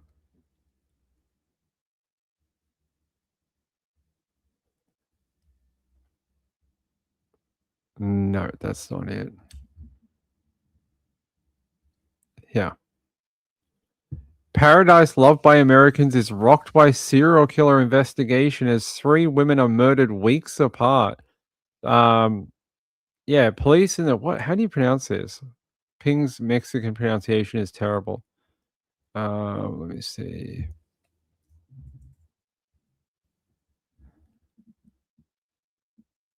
Yeah, Puerto Vallarta. There you go. Puerto Vallarta, and they're saying there is a possible links between the killings of 3 different female victims. And they're saying on May 10th, the first victim was found near, I'm not even going to pronounce that name. They're saying it was found near Rancho El Piruli, Chimborazo. My Spanish is terrible. And they're saying a second woman was discovered nearby 5 days later at a roadside stop along a highway to Miss Maloya. And they're saying a third victim was uncovered on a dirt road. I can't pronounce half these names, guys, but yeah, 3 women, all believed to be aged between 30 and 35 years old, and were found partially undressed in isolated areas. They're saying each victim had tattoos, and they have not been identified. And they're saying here the similarities in the cases have prompted investigators to explore whether the killings follow a pattern or whether there's a single suspect who may be responsible. And there's a missing woman. There's one. There's multiple. This one's been missing since April. This lady's been missing since the end of April, and they're saying maybe one of the girls that were found could be this woman. Her name is Elizabeth Martinez. And yeah, they're saying she could possibly be one of the bodies that they have located. But 3 women, all with tattoos, all found, in a similar sort of state. Police have not officially confirmed the latest victim's identity, but reports suggest relatives of a woman may travel to the area on Friday to determine if she is their relative. So the woman they found, they're going to have to do a visual ID of her. That's pretty horrific for the family. And they're saying investigators have not classified the case as a serial killing, but they are reviewing evidence, surveillance footage, and police reports to determine whether the deaths are connected. Yeah, so when El Mentro was killed, this area was basically set on fire. They burned down buses and convenience stores, and that was only a couple of months ago. And now you got these 3 women that were found in the area, all dead, all in a similar, way. So what do you guys think? A Mexican serial killer on the loose in a very popular USA tourist town in Mexico. This one's very popular. A lot of people head out here. There's the map. So where's the first one? May 10th found here. That's a long way away. This one, May 15. That one's not even in the area really. And then the third one found closer to number 1. These 2 maybe. This one is a little outside of the zone. If the killer is so confident to dump a victim here and here, why would they travel this far down the coast to dump another victim here? So I don't know, but a bit strange to have 3 women found dead in the town. Yeah, let's see if I can blow this map up. We can, but it doesn't give us the numbers, so you guys can see. So this one was the one on the right here. That's number 1. and number 2 is down the coast here, and then the third one's back up in the north side of town again. I don't know. What do you guys think? Do you think they are related? And you guys can make fun of my Spanish all you want. Let's see. Captain's what? You reckon? You reckon he traveled? Maybe. It's pretty scary though. I don't know. How often do we hear of a serial killer in Mexico that's not cartel? It's pretty rare. I don't think I've heard of very many in Mexico. Most of the ones we hear about are something related to cartel violence. Someone's been killed, a family, brothers, uncles, but not females. Not very often is it female victims. So Maryland just said human vibes. It is a little bit, right? It is a little bit Long Island serial killer. Let me see if I can find this woman. Why did she go missing and from where? Let's have a look. What's her name? She's 22 years old. Her name's Elizabeth Martinez. All right. No.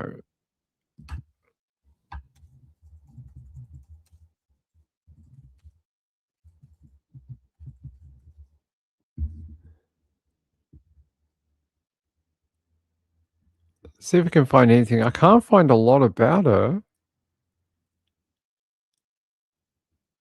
Yeah, so she was found near Rancho El Piruli. Okay, where was the other one found? They're saying a popular resort town for American tourists. Yeah, it's the same article. All 3 women who died were in their early to mid 30s. Well, that can't be right. Early to mid 30s? They said she's 22. Well, that's not early to mid 30s. Who wrote this article? Was this AI? They're saying, okay, all women who died were in their early to mid 30s, had tattoos, and the bodies were partially undressed. Sounds like a sex crime. No identities have been confirmed of the 3 women, but that people are saying the third woman could be Elizabeth Galindo Martinez. I'll put up her missing poster. So she was born the 25th of August, 2003, and she's 1.58 meters tall, and complexion is robusta. And then Olivanda. So what else we got? Oval, no applicia. So they're saying that's not applicable. Boca is grande. And then, yes, okay. So she's 78 kilos, female. And that she was when they found her was the 29th of the 4th, 2026, or last seen. Desperation. Yeah, last seen. So she was seen in late April, last seen. So she's been missing for a while, and if they only just picked up her body now in the last few days, I mean, her body's been out there for a number of period of time. She's not 22. What's 2003?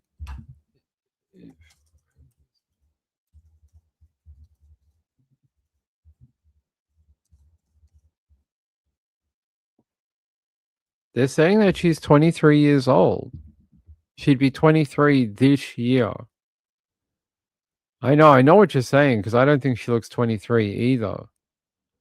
I think she looks a little older than that, but maybe she just has that type of, face or whatever. Some women look older than they are. I don't know. They reckon that she is 23. Maybe she was born in 1993. not 2003.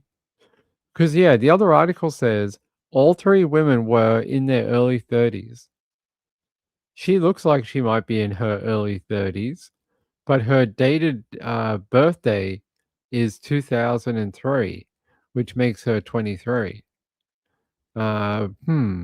Actually, it'll make her 23 in August. Not quite yet, but in August of this year.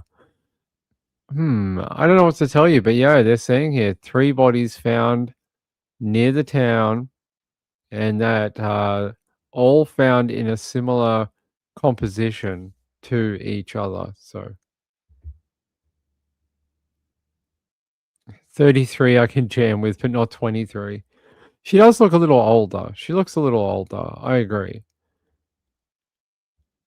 No, the girls have not been identified, but some people are saying maybe one of the girls they found could be this missing woman who's been missing from the area since April. And that apparently her family is going to head down and try and see the body to see if it is her. But if they had tattoos and they found the bodies, couldn't the family know from tattoos? Like they would know if their daughter had different tattoos maybe. Let's see, local reports suggest murder. Okay. What else can we find about this serial killer?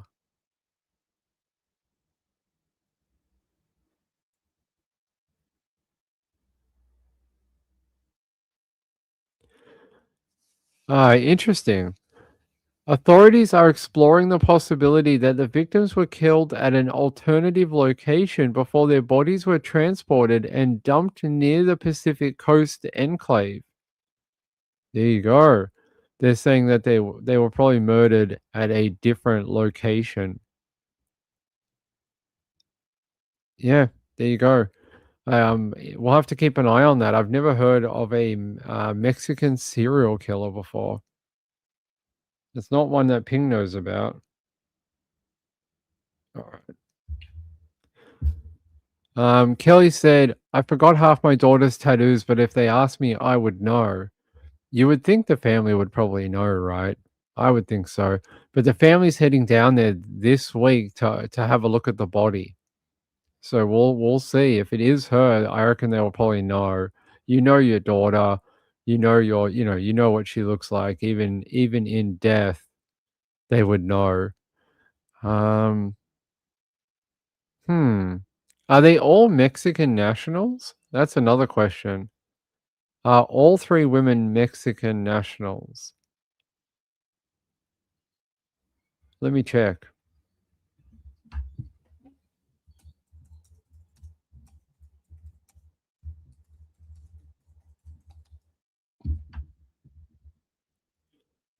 Okay, yes. It's believed that all 3 women are Mexican nationals and are not tourists. So none of them are Americans. They're saying her family has traveled to Jalisco to try and ID her body. We'll see if it is her or not. If it's not her, then we have a problem because now we have 3 dead girls and one of them isn't the missing girl from the area. So now you have 3 dead girls and still an outstanding missing girl. That's not good. That means you might have a 4th body somewhere in the local area that no one has found as of yet. I'm going to just check a local paper, Mexico News, and see if they have anything. They said one of the women's body was found in the Park Las Palmas neighborhood of Camino Viejo, Mojeneres. So, okay, let's have a look. Where is Park Las Palmas? Park Las Palmas. Let's have a look. Where is that? It is in Puerto Vallarta, but is this Mexico? No, it's San Jose. I don't want San Jose. We don't need to go to San Jose.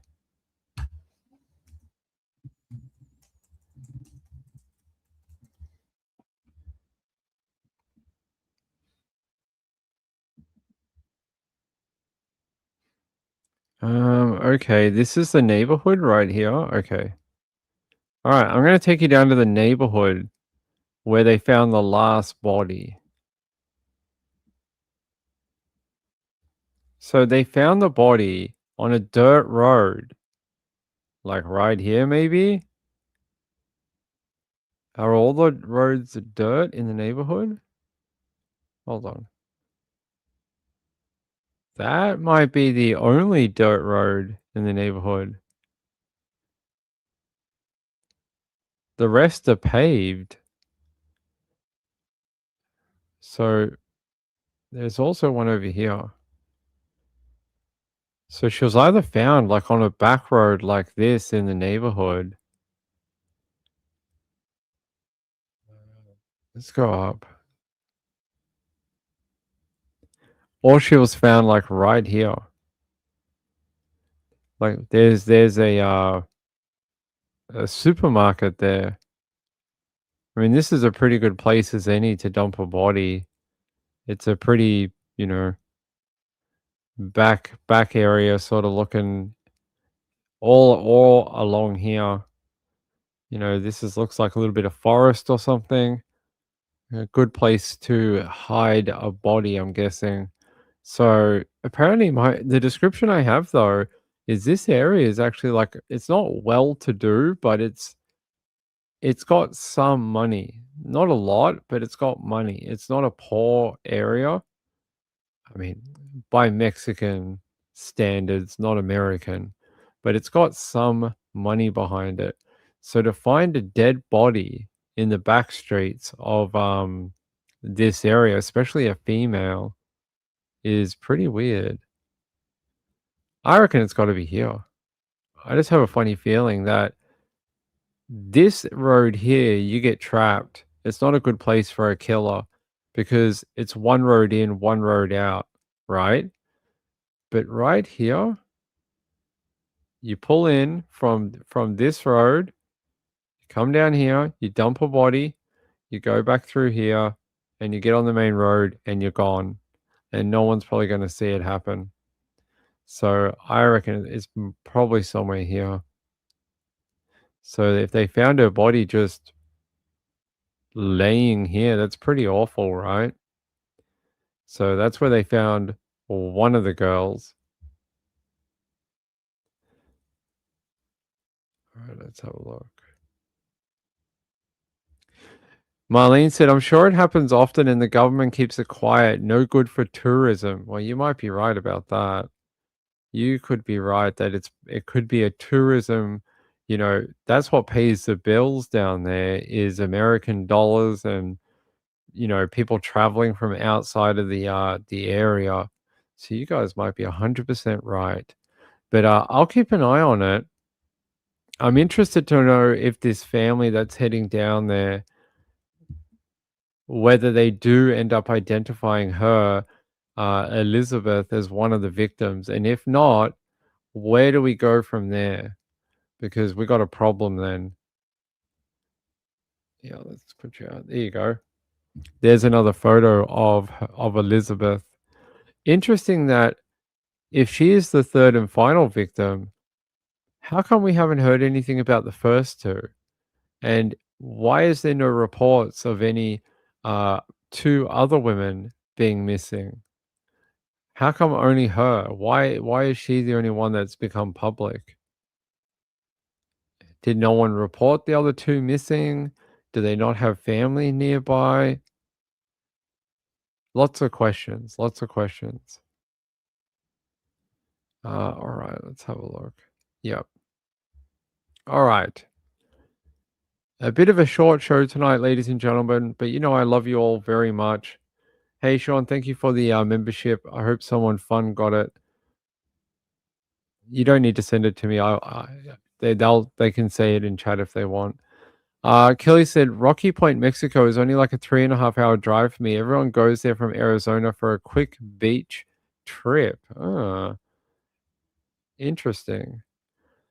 Sean said, spring break in Mexico is dangerous. Well, in April, it still would have been spring break, right?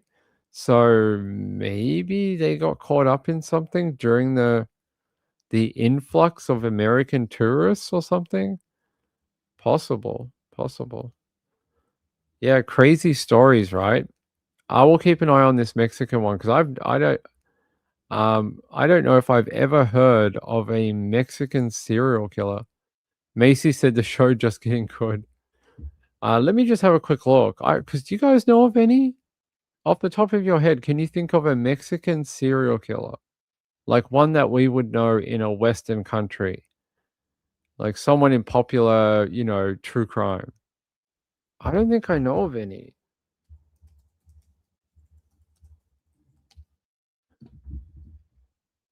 Apparently there was one called Juana Barraza, and they called this person the little old lady killer.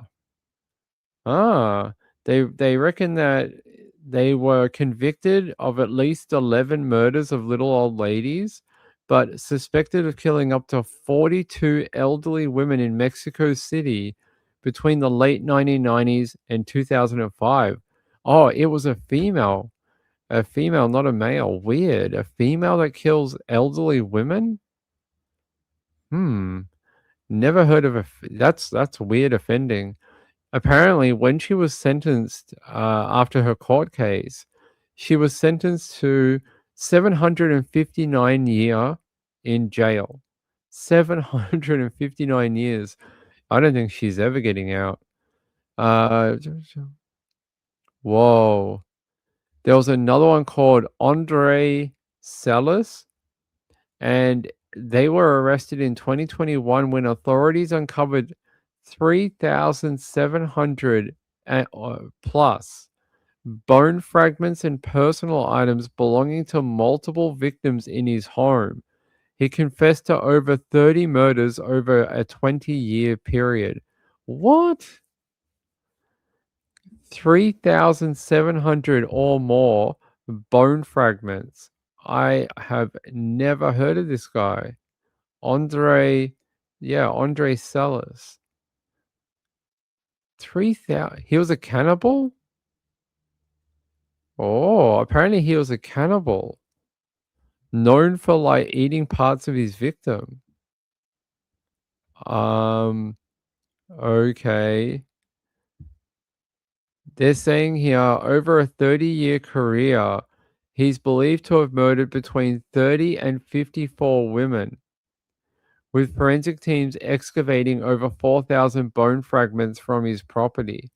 Reminds me of that farm in Canada with that guy where they still find bone fragments today.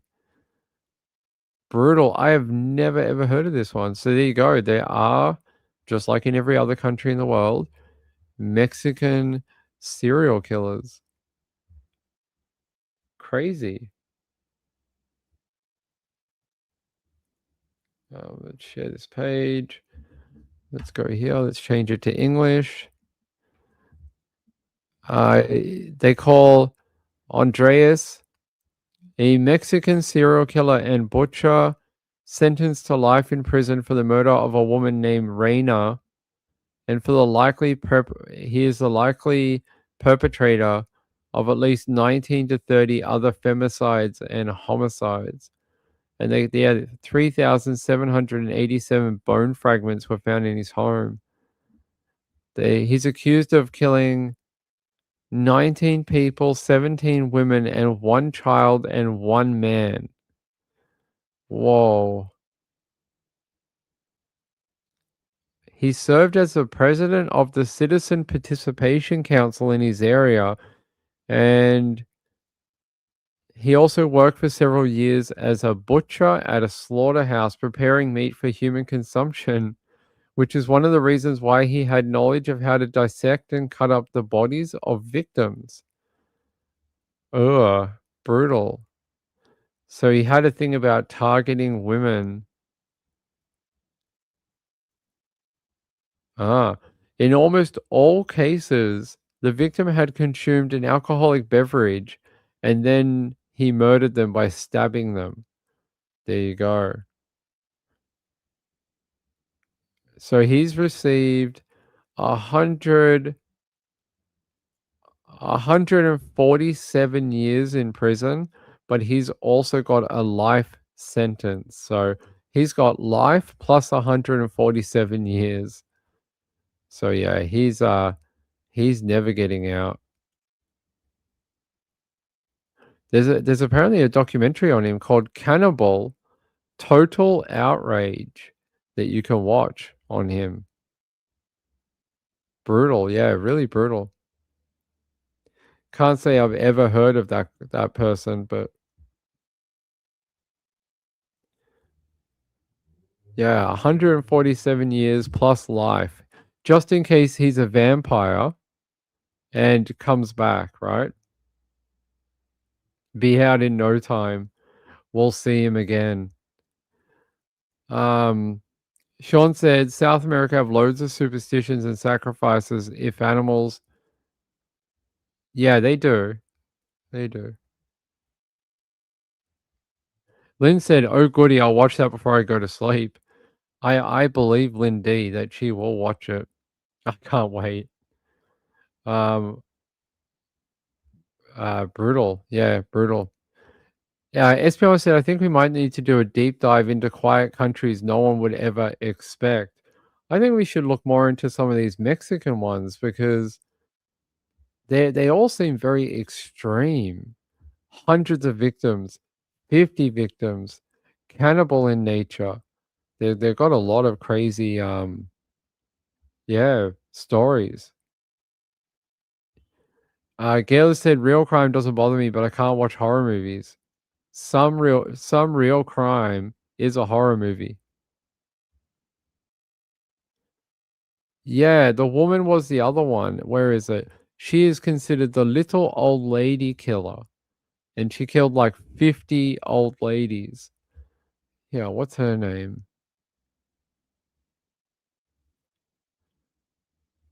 Her name is Juana Barraza. Yeah. I'll put her name in the chat.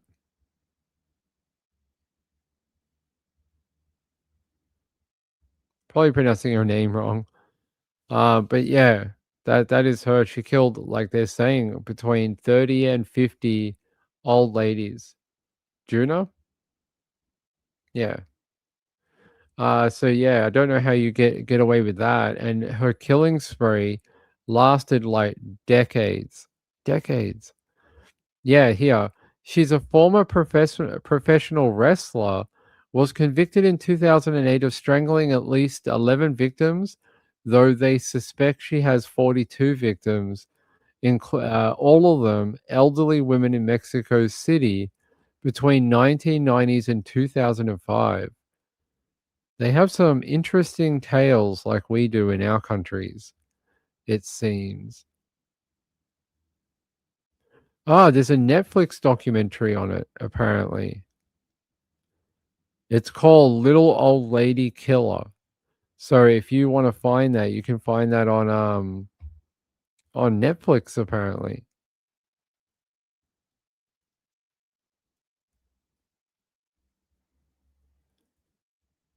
Apparently she would often get inside elderly people's home by pretending to be a government social worker or a nurse, offering them medical assistance or groceries.